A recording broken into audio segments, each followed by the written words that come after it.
পেছনে টিম হাডেলে ব্যস্ত team Tigers এবং পরিকল্পনাটা নিশ্চয়ই সাজাতে হচ্ছে হংকংয়ের বিপক্ষে এশিয়া কাপের প্রথম ম্যাচটা নিয়ে। বিশেষ করে একাদশ কেমন হবে, একটা মধুর সমস্যা তো রয়েছেই। যদি নিচ থেকে শুরু করি তাহলে পেস ডিপার্টমেন্টটা দেখতে হবে আগে। অবশ্যই মোস্তাফিজুর রহমান রয়েছেন, তানজিম সাকিব রয়েছেন এবং তাসকিন আহমেদ রয়েছেন। এই তিনটা নাম আগেই বলতে হচ্ছে। শরীফুল কিংবা আরও একটা অপশন সাইফুদ্দিন থাকার পরও এই কন্ডিশনে অবশ্যই মোস্তাফিজুর রহমানকে আপনি বাদ দিতে চাইবেন না। তার যে ভ্যারিয়েশন, তার যে এক্সপেরিয়েন্স, সঙ্গে তানজিম সাকিবও কিন্তু বেশ তার কিছু স্টক ডেলিভারি রয়েছে এবং একই সঙ্গে পেস ভ্যারিয়েশন রয়েছে, সুইংও করাতে পারেন। সুতরাং তিনিও খুব এফেক্টিভ হতে পারেন, আমরা এর আগের এশিয়া কাপেও দেখেছি। আর সঙ্গে তাসকিন আহমেদ, তার গতিটাও তো ভীষণ দরকার, ফর্মেও রয়েছেন।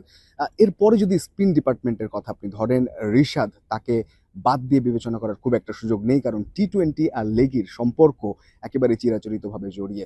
সঙ্গে রিশাদ ব্যাটটাও করতে পারেন। এরপর যদি স্পিনে বাংলাদেশের অন্যতম ভরসা রিসেন্ট পাস্টে করা হয় টি-20তে, তাহলে অফ স্পিনার শেখ মেহেদী, তার বলটা অনেক অনেক বেশি কার্যকরী হয়।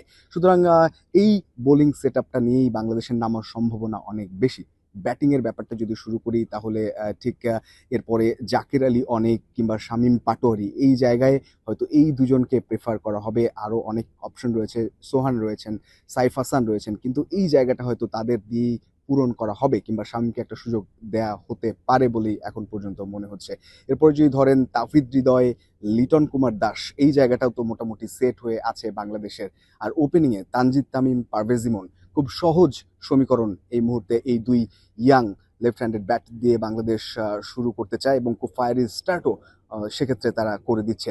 তো সব মিলিয়ে একাদশে কিছু মধুর সমস্যা থাকলেও অনেকেই ফর্মে রয়েছেন যাদেরকে একটু বাইরে থাকতে হতে পারে, অথবা বাংলাদেশ কোনো সারপ্রাইজ দিলেও দিতে পারে। প্রেস কনফারেন্সে লিটনের কাছে জিজ্ঞেস করা হয়েছিল কি করবেন আসলে একাদশ, কিংবা উইকেট কেমন হতে পারে, কি পরিকল্পনা সাজাচ্ছেন। তিনি বলেছেন আসলে উইকেট দেখে ম্যাচের আগে তারপর পরিকল্পনা নেবেন এবং সিদ্ধান্ত নেবেন।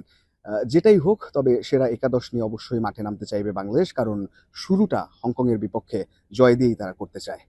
রঞ্জন শান্ত, যমুনা স্পোর্টস, শেখ জায়েদ ক্রিকেট স্টেডিয়াম, আবুধাবি, সংযুক্ত আরব আমিরাত।